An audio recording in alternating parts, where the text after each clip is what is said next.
வாழ்க வையகம், வாழ்க வளமுடன். ஈரோடு மனவளக்கலை மன்றத்தின் 2வது ஆண்டு விழா செப்டம்பர் 9ஆம் தேதி 1985 வருடத்தில் நடைபெற்றது. அது சமயத்தில் அருட்தந்தை யோகிராஜ் வேதாத்ரி மகரிஷி அவர்கள் வர்ணாசிரம தர்மம் என்ற தலைப்பில் வழங்கிய அருளுரை. இந்திய கலாச்சாரம் என்று சொல்லலாம், அல்லது சமயம் என்று சொல்லலாம். நான் சென்ற நாடுகளெல்லாம் இந்து ரிலிஜியன், இந்து மதம் என்று வார்த்தை கொடுப்பார்கள். இந்து மதம் என்பது ஒன்று இல்லை, இந்து சமயம்தான் என்று சொல்லி மதத்துக்கும் சமயத்துக்கும் உள்ள வேறுபாட்டினை உணர்த்தி நாம் தெளிவுபடுத்தி வருகிறோம். அதே போன்று இந்து சமயத்தை சேர்ந்தவர்கள் இந்திய நாட்டிலே வாழ்ந்தவர்கள் அதை பற்றி தெளிவாக தெரிந்து கொள்வது அவசியம்தான்.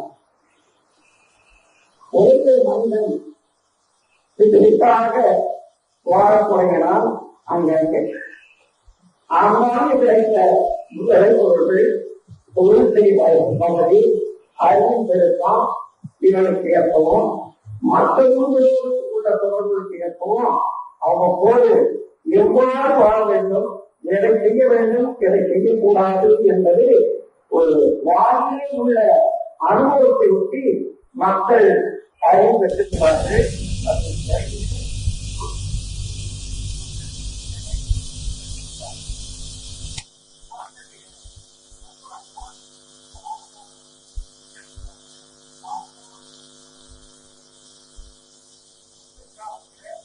அதனால தோன்றிய அறிஞர்கள் அவ்வப்போது புதிய புதிய பொருட்கள் அனுபவத்துக்கு வரும்போது அவைகளில் இருந்து விளைவுகள் வரும்போது அந்த விளைவுகளை சமாளித்துக் கொள்ள, சமன் செய்து கொள்ள ஏற்ற நல்லதோ வாழ்க்கை திருத்தங்களை அவர்கள் வழங்கினார். இவ்வாறு வழங்கிய வாழ்க்கை திருத்தங்கள் சிலவற்றை நல்ல முறையில அதை பின்பற்றி பயன்பெற்றவர்கள் அதை சடங்குகளாக ஒருவரும் அதை மறக்கக்கூடாது, விட்டுவிடக்கூடாது, புறக்கணிக்க கூடாது என்று அவர்களெல்லாம் ஒருங்கிணைத்து சடங்குகளாக்கி ஒரு சட்ட திட்டத்துக்கு உட்படுத்தி அதற்கு மேலேயும் போக வேண்டாம், கீழவும் அதை விட்டுவிடவும் கூடாது என்பதால ஒரு கட்டுக்கோப்புக்குள் சில பல நெறிகள் கட்டுக்கோப்புக்குள் கொண்டு வந்து அதை மக்கள் தொடர்ந்து வழக்கத்திலே கொண்டு வரப்படுகிறார்கள். அத்தகைய கட்டுப்பாடுகளோடு கூடிய கலாச்சாரம் தான் மதம் எனப்படுகிறது. மதத்தில 2 அடிப்படை உண்டு. இறை உணவு, அறநெறி. மனிதன் இயற்கையை அறிந்து வெள்ளந்து விழிப்போடு வாழ வேண்டும். எந்த செயல் செய்தாலும் அந்த செயலே விளைவாக இன்பமோ துன்பமோ அந்த செயலின் நோக்கம், செயலின் திறமை, காலம், தொடர்பு கொள்ளும் பொருள் இவற்றுக்கு ஏற்க விளைவு பெறுகிறது. அந்த விளைவு எல்லாருக்கும் தெரிந்து கொள்ள முடியாது. வயதிலேயவர்கள், குழந்தைகள், சிந்திக்காமல் அத்தவர்கள் அவரெல்லாம் புரிந்து கொள்ள முடியாது. அவர்களுக்கு பெரியவர்கள் அதை சொல்லி விளக்கி அவர் வழிநடத்த வேண்டும். இதை பக்தி மார்க்கம் என்று சொன்னார். இந்த முறையில நீண்ட காலமாக ஆங்காங்கே தோன்றிய மகான்கள் சில பல திருத்தங்களை கொண்டாடுகிறதா, அதற்கு முன்னதாக மதம் என்ற பெயரால சில சட்டத்திட்டங்களை வகுத்துக் கொண்டு தங்களையே ஒரு எல்லைக்கு உண்டாக்கி கொண்ட மக்கள் புதிய சீர்திருத்தமாக ஒரு திருத்தம் சொன்னார்கள் அது வாழ்க்கைக்கு நல்லதாக இருந்து அவர்கள் உணர்ந்து எடுத்துக்கொண்டார்கள் என்று வைத்துக் கொள்வோம். மற்றவர்களோடு அவர்கள் சேர முடியவில்லை. அவர்கள் மற்றவர்கள் ஒதுங்கி விடுகிறார்கள். உணர்ந்தவர்களை ஏற்றுக்கொண்டு இன்னார் பொறுப்பை நடக்கிறோம் என்ற போது அந்த சீர்திருத்தம் செய்த பெரியார் பெயரை கொண்டு இன்னார் மரம் என்று சொன்னார்கள். அதற்கு முன்னதாக பழையவரை பின்பற்றியவங்க ஒரு எந்த சீர்திருத்தம் உண்டோ அதை ஏற்படுத்தின பெயராக அது வழங்கப்பட்டது.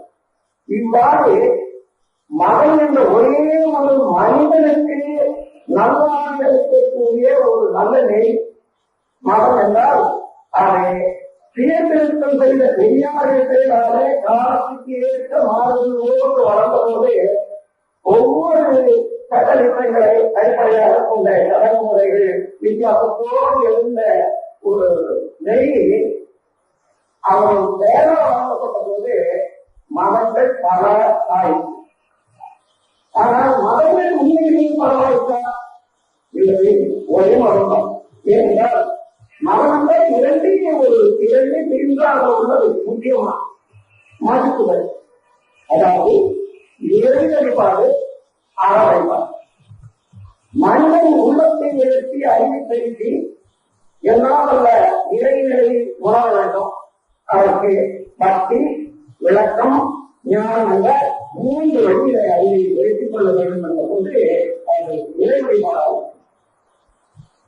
மக்கள் ஒவ்வொரு பொறுப்புறையில வாழ்க்கையில வாழ செய்யும் போது விளக்கில்லாமல் இருக்க வேண்டும், ஒட்டும் உதவி வாழ வேண்டும் என்ற போது ஒழுக்கம், கடமை, ஈடு என்று 3 இணைந்த அறமொழியாகும். ஆகவே உயிர் வழிபாடாக அறமையும், இறை வழிபாடாக கடவுள் வழிபாடும், தெய்வ வழிபாடும், இரண்டு இணைந்த ஒரு வாழ்க்கை நெறிதான் மனம் என்று கூறப்பட்டது. அப்ப காலத்தில் தோன்றிய ஆங்காங்கு தோன்றிய மகான்கள் அவர்கள் பெயரை கொண்டு அவர்கள் நம்பிக்கையும் பக்தியோ உடையவர்கள்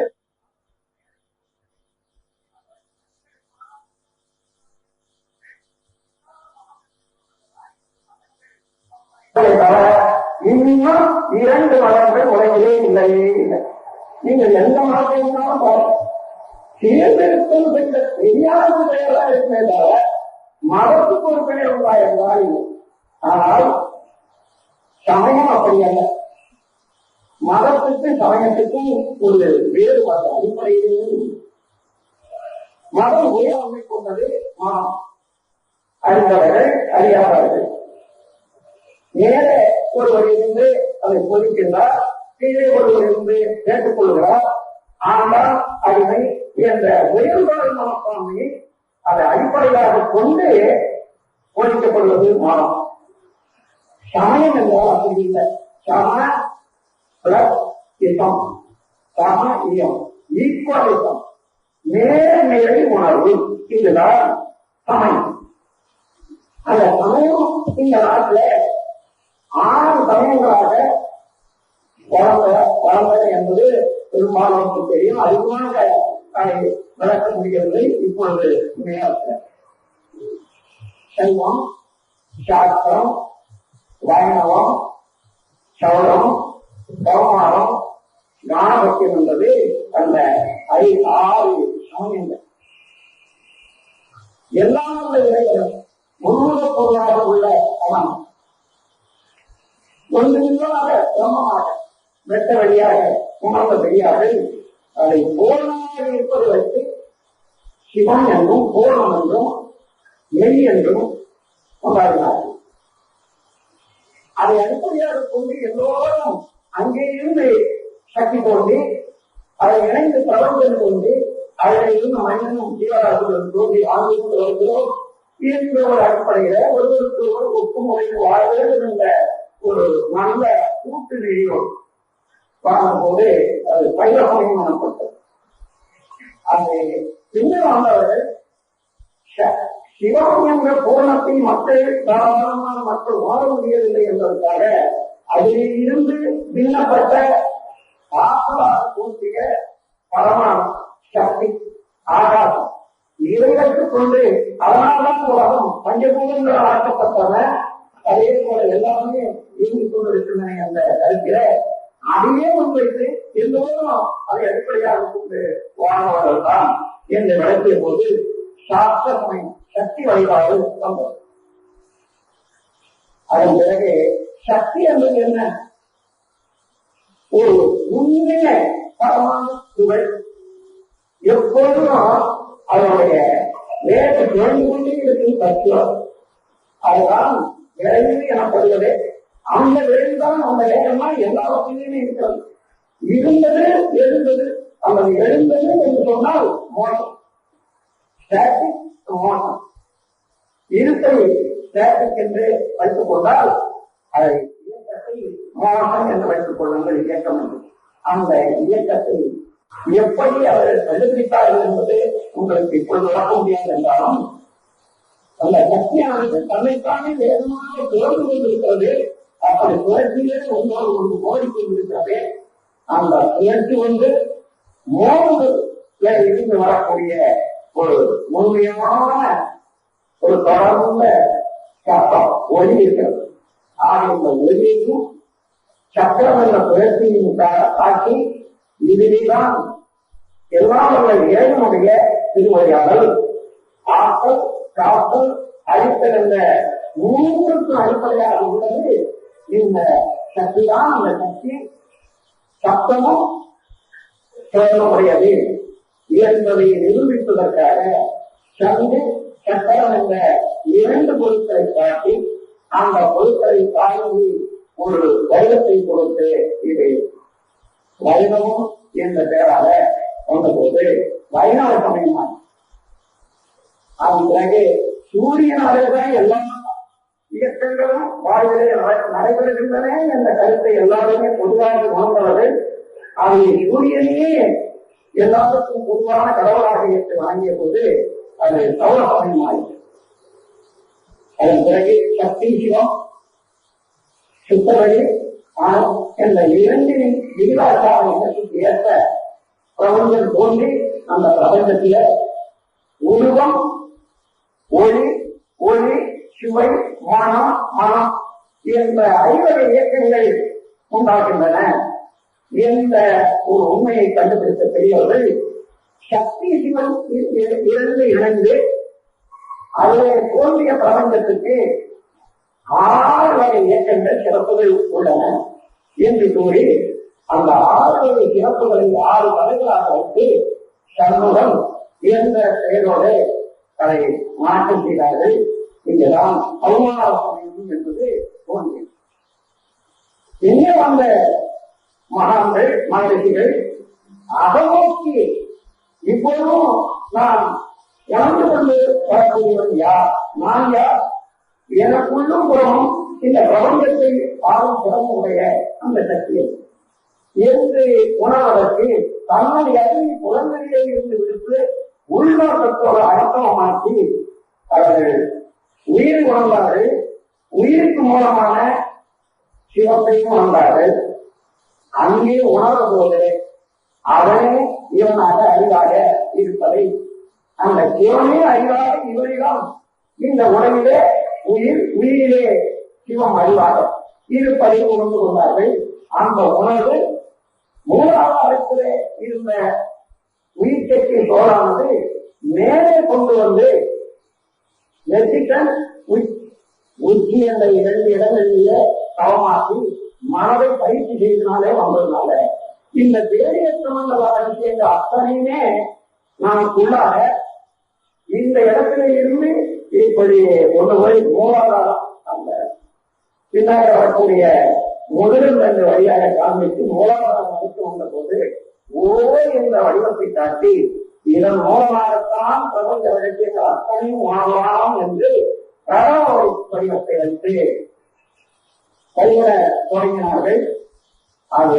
அதோடு சேர்ந்த ஒரு உருவத்தோடு பணமாகிய ஓர் என்ற எழுத்தை வைத்த போது பேச போது அது ராகி என்று இப்போது நாம் எல்லோரும் வணங்கி வரக்கூடிய தெய்வமாக்கி நாகத்திற்கு என்ற பெயராக 6 சமயங்களாக நாம் 6 சமயங்களும் ஒன்றுமே இல்லை. இயற்கையும் உண்மையை அவ்வப்போது உணர்ந்த ஞானிகள் விளக்க மக்கள் விளங்கிக் கொள்ள அதை பின்பற்றி நாம் எல்லோரும் ஒன்று சமம் என்ற ஒரு அறிவோடு ஒற்றுமையோடு ஒவ்வொரு உறவிலும் ஒத்து வாழணும் என்ற ஒரு நெறிதான் சமயம். ஆகினால் இந்த 6மே சமயங்களாக வந்ததே தவிர 6 மதங்களாகவே இல்லை. அந்த அடிப்படையிலே வந்ததுதான் இந்த இந்து சமயம். இந்த எந்த காலத்திலையும் இது ஒரு சடங்குக்கோ அல்லது இதை இந்த சடங்கை சொல்லக்கூடாது, இது கேட்கக்கூடாது என்ற திருத்தம் செய்யக்கூடாது என்ற கட்டுப்பாடு இல்லாத ஒரு சமயம். எத்தனை சமயங்கள் வந்தால் நினைத்துக் கொண்டு எத்தனை மதங்கள் உலகிலே தோன்றினாலும் அவைகளெல்லாம் இந்திய சமயத்துக்கு முரண்பாடு இல்லை, முரண்பாடு அத்தகு என்ற ஒரு எளிமையை ஏற்றுக்கொள்ளக்கூடிய எரிந்த மனப்பான்மையும் தொடர்ந்த சீரழிவு இல்லாத குறைபாடு இல்லாத ஒரு பெருமையும் உடையது எதுவோ அதுதான் இந்து சமயம். இந்த இந்து சமயத்துல முக்கியமாக சில கொள்கைகள் எப்பொழுதுமே பின்பற்றப்பட்டு மாற்றப்பட்டு வருகின்றன. அவை 4 வகைப்பேர்கள். மனிதன் செய்யக்கூடிய எந்த செயலிலும் ஒரு நோக்கம் வேண்டும். அந்த நோக்கமின்றி செய்யக்கூடாது என்ற போது அறம், பொருள், இன்பம், வீடு வீடு என்று 4 பேர்கள்ல ஏதேனும் ஒன்றை நாடித்தான் செய்ய வேண்டும். இந்த 4 வேண்டும். மனிதனுக்கு அறம் வேண்டும், பொருள் வேண்டும், இன்பம் வேண்டும், வீடு வீடு வேண்டும். இந்த 4 வேண்டும். ஒன்று கடனாக பாதுகாப்பு மற்ற 3ஐயும் அதை அறிய விடாது, பிறக்கிறாது, ஒவ்வொன்றையும் செய்ய வேண்டும் என்ற ஒரு நெறிதான் இது 4 வகைப்பேர்கள் என்றார். அடுத்தது 5 வணக்கம். ஒரு மனிதன் வாழ்வில எத்தனை பேர் சின்ன கிடக்கின்றார்கள். அவன் நன்மைக்கு, உறவுக்கு, அறிவு விழிப்புக்கு, வாழ்க்கை வளர்ப்புக்கு அவனை பாதுகாப்பதற்கு எவ்வளவு பேர் வேண்டியதாக இருக்கிறார்கள் என்ற போது அவர்கள் கழிந்த அன்னை தந்தை இறந்த உடனே அவனுக்கு பாதுகாப்பாக பாதுகாப்பாக இருப்பவள் அன்னை. அடுத்தது தந்தை. அன்னையும் வணங்க வேண்டும். வணக்கத்துக்குரியவள் அன்னை. தந்தையும் வணங்க வேண்டும். அவரும் வணக்கத்துக்குரியவர். அதன் பிறகு வயது வந்த பிறகு அறிவை உயர்த்துவதற்கு உணர சொன்னவர்கள் பெற்றோர்கள். அதற்கு மேலாக பிரம்மஞானம் என்றும் இல்ல யோகம் என்றும் மற்ற முறைகளை எல்லாம் கற்பித்து மனிதனை முன்னுரிமையாக வந்தார்கள் அவர்கள் ஆச்சாரியர்கள். 3வது குரு வணக்கம் செய்ய வேண்டும் என்ற ஒரு உண்மையை பின்பற்றினார்கள். 4வது அரசன். அரசன் தான் எல்லாரும் பாதுகாக்கலாம். எளியவன் வலியவன் என்ற போது எளியவனை வலியவன் வாழ்க்கைக்கு நடுநிலை நின்று ஒவ்வொருவரையும் பாதுகாக்கக்கூடியவன் ஆட்சியாளன் அரசன். அதனால அரசன் வணக்கத்துக்குரியவன். அதன் பிறகு எல்லாம் அல்ல இறைவன் எவருமே யாருமே மறக்கக்கூடாது. மறந்தால் தன்மனை துணிதும் தன்மனைக்கு எழுந்தால் தானே என்ற 2 எண்ணக்கோடுகள் எழுதும். அவர்கள் அதிகாரப்பட்டு பொருள்பட்டு இதில் இருந்து 6 நாட்கள் பேராசி, சினம், கடுப்பட்டு, நோயற்ற பால் பரப்பி, உயர்வாய் மனப்பான்மை, மஞ்சள் இந்த 6 நாட்கள் எழுதும். அவைகள் மூலம் செயலாற்றும் போது தனக்கும் பிறருக்கும் எப்பொழுதே குணமாக வருமே தவிர நன்மை விளையாது என்று சொன்னதனால அந்த 5வதாக எல்லாம் வந்த இறை நிலையை எப்பொழுதுமே எல்லாருக்கும் வணக்கத்துக்கு உரியது என்று கூறி அதையும் வணங்க வேண்டும் என்று 5 வணக்கம் என்பதை ஒரு முறையாக போதித்து அதை பின்பற்றி செய்தது இந்த இந்து சமயத்திலே உள்ள கொள்கைகளிலே ஒரு முக்கியமான கொள்கை. அதன் பிறகு மனிதன் பிறகுதான் இதற்கே வகையில வயது வேறுபாடு, அறிவு வேறுபாடு. அதற்கு ஏற்ப அவர்கள் வாழ்க்கையை வளப்படுத்திக் கொள்ள உலகத்து தன்னை தயார் செய்து கொள்வதற்கு 4 பிரிவுகளாக பிரித்தார்கள். அது இளமை நோன்பு, இல்லறம், அகத்தவம், தோல்வி என்று சொல்லக்கூடியவை. அதை வடமொழியில பிரம்மச்சரியம், கிரகஸ்தம், வானப்பிரஸ்தம், சன்னியாசம் என்று சொல்வார்கள். அதையெல்லாம் நாம் இளமை நோன்பு, இல்லறம், அகத்தவம், தோல்வி என்று கூறுவோம். இது சிறு வயதில அவர் திருமணமாகும் வரையில ஒரு மனிதன் இறவி நோன்பு எடுத்து எவ்வாறு தன்னை நல்ல மனிதனாக வாழ்வதற்கு தகுதியாக ஆக்கிக் கொள்ள வேண்டும் என்ற ஒரு முறையோடு கல்வி கற்கும் காலத்தை எவ்வாறு வாழ வேண்டும் என்றுதான் இறவி நோன்பு. அதுதான் பிரம்மச்சரியம். அதன் பிறகு குடும்பம் ஏற்று பொருளீட்டி காத்து பிறப்பிட்டு தானம் சீராக உண்டு வாழும் போது பிறகு என்ன செய்யாமல் எந்த நேரத்திலேயும் பிறகு எந்த வழியிலையும் நாம் உதவ வேண்டும். ஏனென்றால் இங்குதான் கர்மயோகம் வருகிறது, கர்மயோகம் உண்டாகிறது. இந்த உலகத்திலே உள்ள மக்கள் அனைவருமே எல்லாருமே பொருளீட்டி கொடுக்கிறார்கள். அதை நான் கொண்டு வருகிறேன். ஒவ்வொரு நாள் வாழணும் என்னிருந்த மக்களுடைய உழைப்பும் அறிவும் நான் அனுபவிக்கக்கூடிய பொருளிலே அடங்கி இருக்கின்றன. எனவே என்னை தகுதியாக்கி வைத்த இந்த சமுதாயத்துக்கு கல்வியில வழியில வளர்ச்சியில காப்பிட என்னை தகுதியாக்கி வைத்த சமுதாயத்துக்கு என் அறிவாலும் என்னுடைய உழைப்பாலும் பதில் செய்ய வேண்டும். நான் கடன்பட்டிருக்கின்ற என் சமுதாயத்துக்கு அந்த கடனை என் உழைப்பின் மூலம் தீர்க்க வேண்டும் என்ற கருத்தும் அதை குறித்து செய்வதுதான் கடமையாகும். அந்த கடமையை மனதிலே கொண்டு ஒவ்வொரு குடும்பத்திலே இருந்து கொண்டு எல்லா வகையான கடமைகளை ஒழுங்காக செய்வதுதான் இல்லறம். அது பிறகு அகத்தவம். அதோடு ஒரு மாத்திரம் தெரிந்து கொண்டால் போராது, ஒரு மாத்திரம் தெரிந்து கொண்டால் போராது, உயிரை பற்றி அறிய வேண்டுமே. அந்த உயிரை பற்றி அறிவதற்கு உறக்க நிலையிலிருந்து மனதை விடுவித்துக் கொண்டு அந்த அகப்பதாக உள்ள உயிரை நோக்கி மனமிக்க வேண்டும். அதற்கு நான் குரு உதவிக்க வேண்டும். அப்படி செய்யும் போதுதான் அதை அகப்பயம் என்று சொல்வார்கள். அதை வானப்பக்கம் என்று கூறுவார். அதாவது வானம் என்றால ஆகாசம் என்ற ஒரு கருத்து. ஆகாசம் என்பது உயிருக்கு ஒரு கால உயிரை மாணவதற்காக அந்த நிலையிலேயே மனதை நிறுத்தி செய்யும் போது அல்லது இந்த பயிற்சி இறக்கும் போது குடும்பத்திலே அது சரியாக வராது. அதனால ஒருங்கிணைந்து செய்ய வேண்டும் என்ற போது வானத்திலே இருந்து அவர்கள் பயிற்சி சொன்னாலும் வானப்பிரசம் என்றும் வானப்பிரசம் என்று 2 விதமான வாக்குகளோடு அதை வழங்கினார்கள். அதன் பிறகு உணர்ந்து விட்டார்கள், பிரம்மத்தை உணர்ந்து விட்டார்கள், இவற்றை உணர்ந்து விட்டார்கள், உலகத்தையும் உணர்ந்து விட்டார்கள், தன்னை உணர்ந்து விட்டார்கள். அதன் பிறகு என்ன நீக்கம்? இந்த உலகம் சமுதாயத்தினாலே ஆக்கப்பட்டது. அதனால மிச்சம் உள்ள எல்லா ஆக்கமும் சமுதாயத்துக்கு உடையது என்று உலகம் சமுதாயத்துக்கு ஒப்புவித்து விடுகிறான். அறிவோ அது பிரம்மத்தினுடைய ஆட்சி. எல்லாம் சொல்ல இறைவனுடைய ஆட்சியே இந்த அறிவாக இருக்கும். எனவே அறிவை அவனோடு ஒப்புவித்து விடுகிறான். அறிவை சிவத்தோடு ஒப்புவித்து விடுகிறான். உலகில் சமுதாயத்துக்கு ஒப்புவித்து விடுகிறான். நான் என்று கூறிக்கொள்வதற்கு என்ன உண்டு? இந்த நிலையில 2 பேரும் தன்னை பிரித்து அர்ப்பணித்து விட்ட பிறகு மக்கள் நாடு தொண்டு செய்வது, இறைவனோடு ஒன்று இணைந்து பேரின்பத்திலே திறந்து விட்டது. இதுதான் அவனுடைய வாழ்க்கை மீதமுள்ள காலத்தினுடைய செயல். எனவே அது தொண்டு என்று நாம் அழைக்கின்றோம்.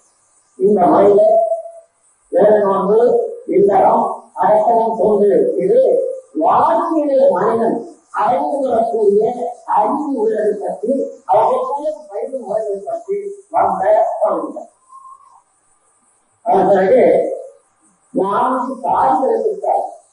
பிரம்ம, சத்திரிய, வைத்தியம், சூத்திரர்கள் என்பது பிற்காலத்துல ஒரு மாறி உள்ளது. இப்போதும் எல்லாருக்கும் தெரியும் சூத்திரம் என்ன, சுருக்கமான விரிவான அர்த்தத்தை உடையது, ஆழமான அர்த்தத்தை உடையது, ஆதாரமானது என்றெல்லாம் சொல்வதுதான் சூத்திரம்.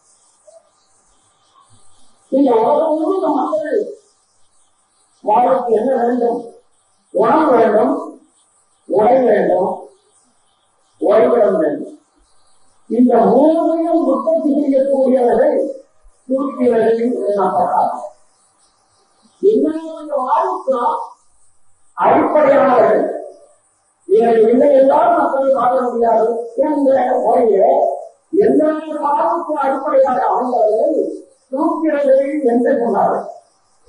அவர்கள் உற்பத்தி செய்யும் பொழுது ஒவ்வொரு இடத்துல அதிகமாகவும் மற்ற இடத்துல வேலையாக இருக்கிற போது அது மிச்சமுள்ள பொருட்களை இல்லாத இடங்களுக்கு கொண்டு போய் அவர்களுக்கு கொடுத்து அங்கே மிச்சமுள்ள பொருட்களை வாங்கி கொண்டு வந்து மற்ற இடங்களுக்கு கொடுத்து அதன் மூலமாக சமுதாயத்துக்கு சேவை செய்தவர்கள் வியாபாரிகள், வைத்தியர்கள் சொன்னார். அதன் பிறகு இறைவன், வழி உள்ளவன், வழி இல்லாதவன் என்ற 2 தரப்பில பொருள் வைத்திருப்பவன் அல்லது உணவு பொருள் தயாரித்து இருப்பு வைத்திருப்பவன் அது இல்லாதவன் என்று வைத்துக் கொள்ளுங்கள். இங்கே இருப்பு வைத்தவனை அடித்து அதை முன்வைத்து இல்லாதவன் தெரிந்து கொள்வது என்பது சமுதாயத்தில் ஒரு காரணம் ஏற்படுத்திக் கொண்டார்கள். வலிமையான அந்த காரணம் மூலமாக ஒரே காரணத்தான ஒரு சின்ன ஊராக இருந்தாலும் அவன் பார்த்துக்கொள்ளான். மற்றவர்கள் வந்து யாரும் இங்கே ஆக்கிரமிக்காது பொருளை போடாது. அவனுக்கு ஆண்டு மூலம் இவர்களெல்லாம் அவன் வாழ்வதற்கு ஏற்ற கூலியை கொடுத்து வந்தார்கள். அதற்கு அறிவியாக இவன் இந்த சமுதாயத்தில அதிகாரம் கொடுக்கப்பட்டவன் இந்த கிராமத்து மக்கள் எல்லோரும் கூடி அதிகாரம் அளிக்கப்பட்டவன் என்பதை காண்பிப்பதற்காக ஒரு தனி ஒன்று ஆவணிக்கிறார். அந்த காலத்துல வர்ணங்கள் வேறு கிடைக்கவில்லை. சிறப்பு வர்ணம் தான் முதல்ல அதிகமாக இருந்தது. சிறப்பு வர்ணம் குறித்த கல்வி இது ஆராய்ச்சி என்று கொடுத்தார்கள். அதுதான் இந்தியம் செங்கோல் என்று வழங்குகிறோம். வழங்குவது எல்லா இடங்களும் அந்த போரை வைத்துக் கொண்டு ஆட்சி ஆரம்பிக்கிற அதுதான் தனியாட்சி என்று கூட சொல்வது. அவன் வாழ்ந்த அவனுக்கு பின்னால் சமுதாயம் வளர்ந்தது. அவன் ஒருவன் போவதில்லை, பலரும் கேட்டுக் கொண்டான். அதனால் இருக்கக்கூடிய மறுத்து இவனால் என்பது இந்த நிர்ணயித்து கேட்டு வாசவன் தான் வழியாயிற்று. அப்படி வளர்ந்ததுதான் சத்திரிடம் இல்ல ஆட்சி ஆட்சியாளர். அவனுக்கு பின்னால் அவனுடைய மகனுக்கு சமூகத்தோடு அந்த அதிகாரத்தை வழங்குவதற்கு வைத்த பிறகு இதுவரையில முடிஞ்சுக்கள் என்ற முறையில ஒப்புக்கொள்ளப்பட்டது.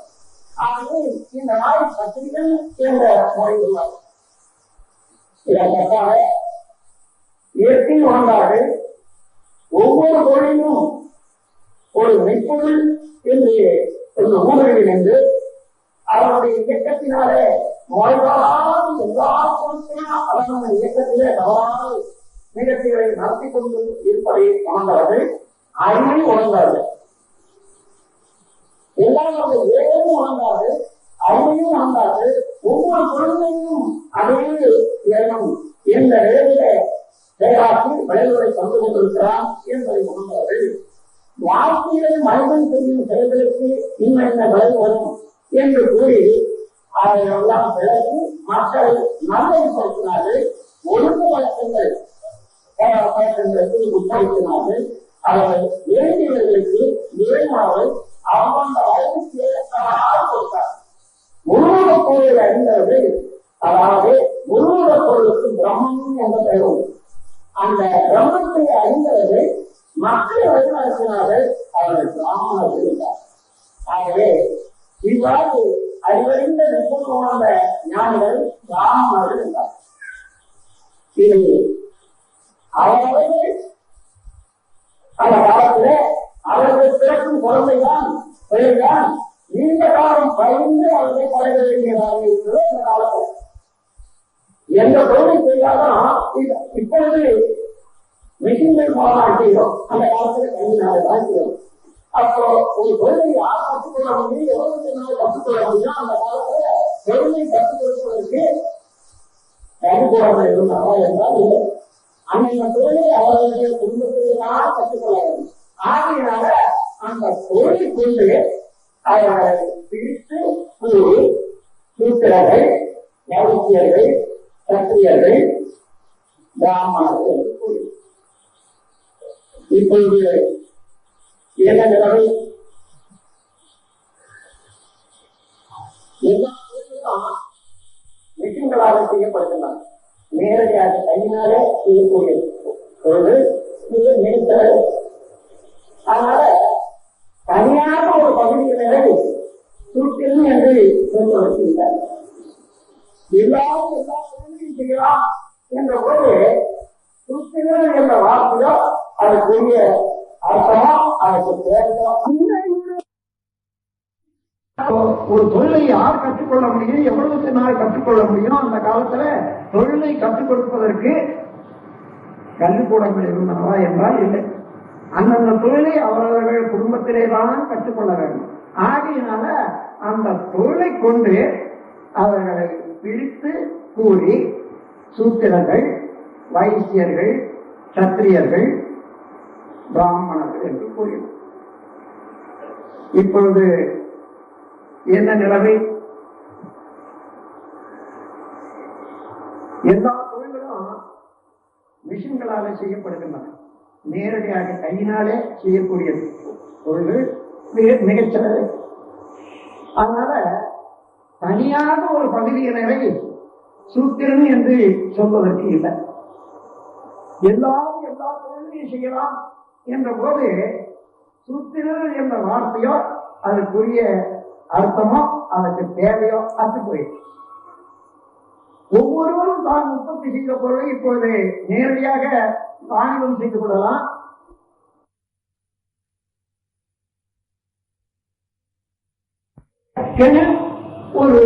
ஒரு பிரிவு மக்கள் தேவை இல்லை என்ற போது இப்ப வைத்தியர்கள் என்ற அந்த ஜாதி தேவையில்லாத போயிட்டு அர்த்தமற்று போயிட்டு முடியாட்சி முறை ஒழிந்து குடியாட்சி முறை வந்து ஓட்டு போட்டு மனிதனை தேர்ந்தெடுத்துக் கொள்ளலாம் அவர்களுக்கு வேண்டிய ஆட்சியாளனை என்ற முறை வந்த போது யாருமே ஆட்சியாளனாக மாற முடியும், வர முடியும்.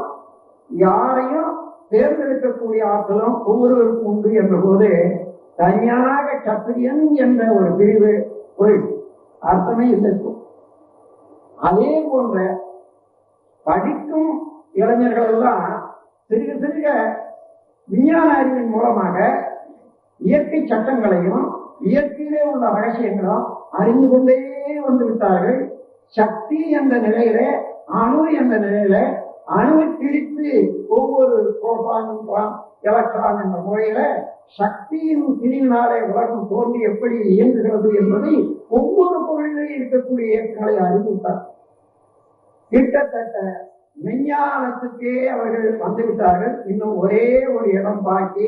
இவர்களுக்கெல்லாம் மூல காரணமாக உள்ள சிவம் என்ற பூரண பொருளை சாதாரணமாக விஞ்ஞானம் ஒப்புக்கொள்ளவில்லை, அறியவில்லை. காரணம் இவர்கள் வைத்திருக்கக்கூடிய கருவிகளை கொண்டே அதையும் அறியணும்னு பார்க்கிறாங்க. அதனால அந்த கருவிகளுக்கு எட்டாதனால இவர்களுக்கு ஒரு எல்லை உண்டு. விஞ்ஞானிகளுக்கு எந்த பொருளை கண்களாலே காண முடியாதோ, புலன்களாலே காண முடியாதோ, அளக்க முடியாதோ, அதே போன்று எந்த கருவிகளாலேயும் எந்த பொருளையும் அளந்து காலதூர பருமனால கணிக்க முடியாததோ அந்த பொருள் விஞ்ஞானத்துக்கு வராது. யுகத்தோடு ஒத்துக்கொண்டாலும் அது விஞ்ஞானத்துக்கு உட்பட்டதல்ல என்ற ஒரு சம்பிரதாயம் வைத்திருக்கிறார். ஆகையினால பெரும்பாலும் இந்த விஞ்ஞானிகள் எல்லாமே கிட்டத்தக்க விரிந்த பிரபஞ்சத்தை ஆராயவும், அந்த விரிந்த அறிவிலே இயற்கையினுடைய சட்டங்களை உணரவும் எல்லோருமே தயாராயிட்டாங்க. அதே நேரத்துல பரம்பரையாக அந்த பிரம்மஞானம் பெற்று வாழ்ந்து வந்தார்களே, அவர்கள் இப்பொழுது உண்மையாக பிரம்மஞானம் பெறவும் முடியவில்லை. பிரம்மஞானம் பெற்றவர்கள் அவர்கள் மாத்திரம் அல்ல, அப்படியே இருந்தாலும் யார் வேணுமானாலும் பிரம்மஞானம் பெறலாம் என்ற முறையில பிற்காலத்திலே வந்த மகான்கள் எல்லாம் வழிகாட்டி யோக முதலிய சாதனைகளால பிரம்மஞானத்தை யார் வேணுமானாலும் பெறலாம் என்று சொன்னார். அப்படி அனுபவ பயிற்சி செய்யக்கூடியவர்கள் பார்ப்பவன் யாரென பார்ப்பவர்கள். யார் இங்கே இருந்து பார்க்கிறான்? அறிவுதானே. அந்த அறிவு என்பது என்ன என்று அறிவினாலேயே சென்று உள்நோக்கி பார்க்கக்கூடியவர்களை பார்ப்பனர் என்றும், அப்படி பார்த்து பார்த்து முடிவான பொருளாக அறிவுக்கு முடிவான பொருளே எல்லாம் வல்ல இறைவனாக இருப்பதாக உணர்ந்து கொள்ளும் போது பிராமணன் என்றும், அகநோக்கு பயிற்சியும் அந்த பயிற்சியிலே கண்ட விளக்கமும் தான் அகத்தவன் தொண்டு என்ற இரண்டு நிலையிலே வந்தவர்கள் அதை பார்ப்பனர் என்றும் பிராமணர்கள் என்றும் கூறிக்கொள்வோம். ஆகையினால இப்பொழுது பிராமணன் என்று சொல்லிக் கொள்ளக்கூடியவர்கள் தனியாக ஒரு இனமோ ஒரு ஜாதியோ இல்லை. அப்படி சொன்னால் பழக்கங்கள் சொல்றோம். அந்த பழக்கம் தான் இப்பொழுது இருக்கிறதே தவிர, ஆனால் உண்மையிலேயே சூத்திரன் என்பது அற்றுப்போயிட்டு எல்லாருமே சுத்தவர்களாக இருக்கிறோம். எந்த பொருளையும் நாம் செய்து கொள்வதற்காக எல்லாருமே வயசினாக இருக்கலாம். நாம் வியாபாரம் செய்யக்கூடிய உரிமையும் திறமையும் வாய்ப்பும் இருப்பதனால எல்லோருமே ஆட்சிக்கும் வரலாம், ஆட்சியாளனை தேர்ந்தெடுக்கலாம். அந்த குடியரசு முறையினால எல்லாருமே சத்திரிகள் தான். அதே போன்று விஞ்ஞானத்துக்கு அகத்தவமும் செய்ய எல்லாருமே தகுதி உள்ளவர்கள், பிரம்மஞானம் பெறுவதற்கு எல்லோருமே தகுதி உள்ளவர்கள். ஆகையினால தனியாக இதுவரையிலே பாராட்டி வந்த சாதி என்ற பிரிவினை தேவையே இல்லை, அந்த பகுப்பே தேவையில்லை. ஆனால் பழக்கத்தினால இருக்கிறது என்று தெரிந்து கொள்ள வேண்டும் தவிர அது இல்லவே இல்லை என்பது இப்பொழுது அறுதியிட்டுக் கொள்ளலாம். அதன் பிறகு பாவ புண்ணியம் பிறவி தொடர் என்பது இந்த சமய உணர்வுல கொண்டு வந்தது. காரணம் என்ன என்றால், எந்த செயல் செய்தாலும் அந்த செயல் செய்யும் போதே ஒரு பதிவு உண்டாகிறது. இந்த உடலிலே, மூளையில, வித்தில, உயிராற்றங்கள். அதன் பிறகு பதிந்த பதிவு மீண்டும் மீண்டும் பிரதிபலிக்கிறது எண்ணங்களாக, செயலாளமாக. ஆகவே ஒவ்வொரு செயலும் எந்த செயல் செய்தாலும் பதிவு, பிரதிபலிப்பு, மீண்டும் அதே இன்பம் துன்பம் விளைவுகள், மீண்டும் அதையே செய்ய வேண்டும் என்ற ஆர்வம், இவைகள் எல்லாம் உண்டாவதை நல்ல முறையிலே கணித்த மனங்கள் இந்த நல்லது கெட்டது என்ற இரண்டு செயல்களை பாவம் என்றும் புண்ணியம் என்றும் பகுத்தார். பாவம் என்றால் எந்த செயல் செய்தால் தனக்கும் பிறருக்கும் தற்காலத்திலும் பிற்காலத்திலும் அறிவுக்கும் உடலுக்கும் துன்பம் தருமோ அதை பாவம் என்று கூறினார். தகாத செயல். அதே போல பிறவியினுடைய நோக்கம் என்ன? அறிவை பூரணத்துக்கு கொண்டு வர வேண்டும். சாதாரண மயக்கத்திலே சிக்கிக் கொண்டிருக்கக்கூடிய அறிவை விடுதலையை பெற்றுக் கொள்ள வேண்டும். அதன் மூலமாக இறைவனை அறிய வேண்டும் என்பதற்குத்தான் 6வது அறிவோடு கூடி மனிதன் கொண்டிருக்கிறார்.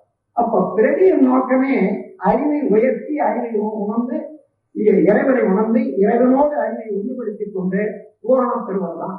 அப்படி பெறாத போது அதற்காகவே இருந்த அறிவு என்ன ஆகிறது என்று கேட்டால், இது ஒரு பேராற்றுடைய அறிவு. பிரம்மத்தையே உணர வேண்டியது.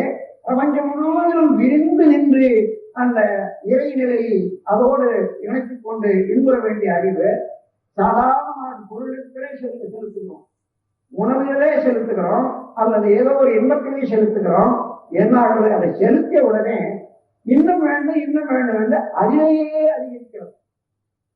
இந்த பேரறிவாக உள்ள பிரம்மஞானத்துக்கு ஒரு தகுதியான அறிவை சாதாரண பொருளத்திலேயே நிலைக்க செய்யும் போது பீரிட்டு ஓடுகிறது. அது பேராசையாக. அந்த பேராசை தலைப்படும் போது அந்த தலையை நீக்குவதற்காக உடலுடைய ஆற்றலையும் கொள்ளும் போது அது சினமாக மாறுகிறது. இந்த பொருள் தேவை என்பதை உணர்ந்து சமுதாய சட்டத்திட்டங்களோடு அவர்கள் வைத்துத்தான் வாழ்வன் என்ற போது ஒவ்வொருவரும் அவர்கள் பொருளை சேர்க்கவும் பிறர் கவலாது பார்க்கவும் பிறர் பொருளை கூட கவரக்கூடியான எண்ணம் வரும்போது அதை மைஃபலினஸ், அதாவது கடும்பற்று என்று சொல்வது. இதே போல ஆண் பெண் முறைதவறான ஒரு இச்சை எழுவதும் ஆசையினுடைய ஒரு பகுதியை தான். எல்லாம் வல்ல இறைநிலைக்கு போக வேண்டிய ஒரு விரைவான ஆசையானது ஏதோ ஒரு இடத்திலே தடுக்கப்பட்ட போது அங்கேயே முரண்படுகிறது அல்லவா? இதுதான் அது அந்த முறையில முறைதவறிய வாழ்க்கை. அதன் பிறகு உயர்வாழ் மனப்பான்மை. ஏதோ எந்த ஒரு பொருளையோ அறிவையோ செல்வத்தையோ மனிதன் பெற்றால் அவன் உடல்களே வைத்துக் கொண்டு தனக்குரிமை என்று எண்ணிக்கொண்டு தான் இந்த நிலையில இருக்கிற போது பிறரோடு ஒத்து பார்த்து அவன் உயர்ந்தவன் நான் தாழ்ந்தவன், நான் உயர்ந்தவன் அவன் தாழ்ந்தவன் என்ற முறையிலே வேறுகால் மனப்பான்மை வைத்துக் கொண்டு பல சிக்கல்களை வாழ்க்கையிலே ஏற்படுத்திக் கொள்கிறோம் அல்லவா? அது வேனிட்டி அல்லது உயர்ந்தாள் மனப்பான்மை. எந்த இடத்திலே சினமிழந்து அந்த நேரத்திலேயே அந்த சினத்துக்குரிய செயலை செய்து முடிக்காவிட்டால் காலமும் வலுவும் பார்த்து அது முடிக்க வேண்டும் என்று சினத்து இருப்பு கட்டி வச்சான்னு வச்சுக்கோங்க, அதுக்கு பேர் தான் வஞ்சம். ஆக இந்த 6 குணங்களும் வேறு ஒன்றுமே இல்லை. ஆசையில் எல்லாம் உள்ள இறைவனை அடைய வேண்டும் என்ற பேரார்வம் உள்ள ஆற்றல் ஆசையாகி அது பேராசையாகி அதை தடைப்படும் போது ஏற்படக்கூடிய விளைவுகள் தான் 6 குணங்கள். ஆகவே இந்த 6 குணங்கள் வயப்பட்டு மனிதன் தவறு செய்தால் ஒவ்வொரு செயலும் அதை பதிந்து பாவப்பதிவுகளாகி மீண்டும் மீண்டும் அதே செயல்களை செய்யும் போது அவனும் வருந்துகிறான், உலகம் வருந்துகிறது என்று கூறி அதை பாவ புண்ணியம் என்று வகுத்து மனிதன் பிறவியின் நோக்கத்தை அடைவதற்காக எந்த காரியத்தை செய்தாலும் அதற்காக அவன் எடுக்கக்கூடிய முயற்சிகளும் மற்ற உதவிகளும் அது புண்ணியம் என்பது. அதே போல அதை தடுக்கக்கூடிய துன்பம் தரக்கூடிய தடையோ திசை மாற்றமோ ஏற்படக்கூடிய செயல்களை எல்லாம் பாவம் என்றும் வகுத்து வைத்தார்கள். அதற்கு சாதாரண சொர்க்கம் நரகம் என்று 2 வார்த்தைகள் வேற கொடுத்திருக்காங்க. அது தவறில்லை. நாம் அதை உணராத போது ஏதோ தவறு என்று ஒரு கற்பனை என்று நினைக்கிறோம். அர்த்தம் தெரிவிக்கிறோம். நரகம் என்றால் உடவாயிலே மனிதன் எல்லை கட்டி கொண்டு அந்த உணர்ச்சி வரையில எல்லை கட்டி கொண்டா மனிதன் நான் மனிதன் எனக்கு அது வேண்டும் இது வேண்டாம் என்ற அளவுல துன்புக்கு கொண்டேதான் இருக்கும். மனித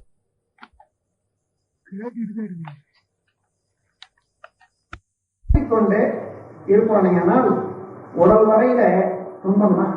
அதனால நரன் என்ற எண்ணத்தோடு அறிவு இருக்கிற வரையில நர அகம் துன்பம் உடைத்து, நர அகம் என்ற 2 வார்த்தை சேர்ந்ததான் நரகம், அது துன்பம் உடைத்து. சுவடு என்பது ஆகாசம் என்பது, ஆகாசம் என்பதுதான் உயிர். உயிர்நிலையை அறிந்த கருவில எல்லா உயிர்களும் அந்த ஆகாச வடிவமாக ஆகாச இயக்கமாக இருந்து கொண்டு அந்தந்த உயிரிலே அந்தந்த உடலிலே செய்த செயல்களுக்கு ஏற்ப வேறுபட்டிருக்கின்றனவே தவிர எல்லா உயிர்களும் ஒன்று என்ற உணர்வு பெறும்போது அதில் இந்த 6 குணங்கள் இல்லை, மற்ற அவச்செயல்கள் இல்லை, நல்லதையே செய்ய வேண்டிய அளவுக்கு மனிதன் விரிந்து வருகிறான். அந்த விரிந்த அறிவிலே அவனும் இன்பமாக வாழ்வான், மற்றவர்களும் இன்பமாக வாழ்வார்கள். ஆகையினால சொர்க்கம் இன்பம் அடைக்கிறது என்று சொன்னார். சாதாரண மக்களுக்கு தெரியாதவர்களுக்கு அந்த சொர்க்கம் நரகம் விவரித்து கூற முடியாது. ஆகையினால இறந்த பிறகு உங்களுக்கு இன்பம் கிடைக்கும் என்ற ஆசை காட்டியும், இறந்த பிறகு தீமை செய்தால் துன்பம் கிடைக்கும் என்று அச்சமூட்டியும், பக்தி மார்க்கத்தில அறிவிலே முழுமை பெறாதவர்கள் கூட நல்லதே செய்ய வேண்டாம், தீயதை தவிர்க்க வேண்டும் என்ற எண்ணத்தோடு அந்த திருப்பி ஒரு கற்பனையான அர்த்தத்தை வழங்கிவிட்டார். ஆகவே இவர்களெல்லாம் நாம் உணர்ந்து கொள்ளும் போது முழுமையாக உணர்ந்து கொள்ளும் போது இந்த இந்து சமயத்தின் பெருமையை உணர்ந்து கொள்வோம். அந்த இந்து சமயத்தின் பெருமையில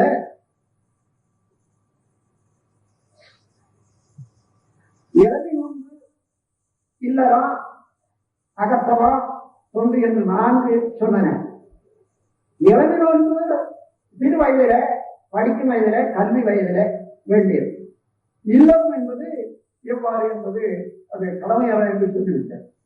இதற்கு இதுல இருந்து அகத்தவம் என்பதற்கு ஒரு காலத்தில அது பழங்கால ஒரு கொள்கை. குடும்பத்தை விட்டு வெளியேறி அகத்தவம் செய்து வந்தார்கள். அது முறையே நீண்ட கால பயிற்சி முறை. அகத்தவம் செய்து அதன் பிறகு முடிவை கண்டார்கள்.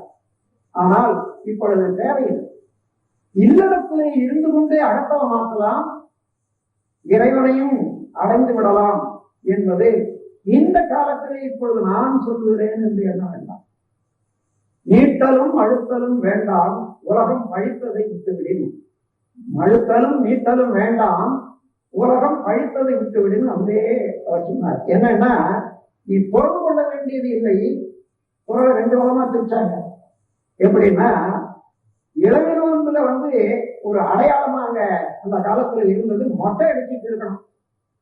திருமணத்தின் போதுதான் ஒரு சோழம் செய்து மொட்டைய, அதாவது மயிரை வளர்த்து அங்கே ஒரு குடும்பி என்ற அடையாளத்துக்கு இங்க கொஞ்சம் தூரம் மயிர் விடுவாங்க. எல்லாரும் சேர்ந்து செய்யக்கூடிய சடங்கு அந்த குடும்பி ஆகலாம் என்ற அளவுக்கு குடும்பி என்ற அடையாளத்துக்கு இன்னைக்கு குடும்பி இன்னைக்கு சொல்லிடுவோம். நாம எல்லாருமே சேர்ந்துட்டு அதுதான் சொல்றோம்.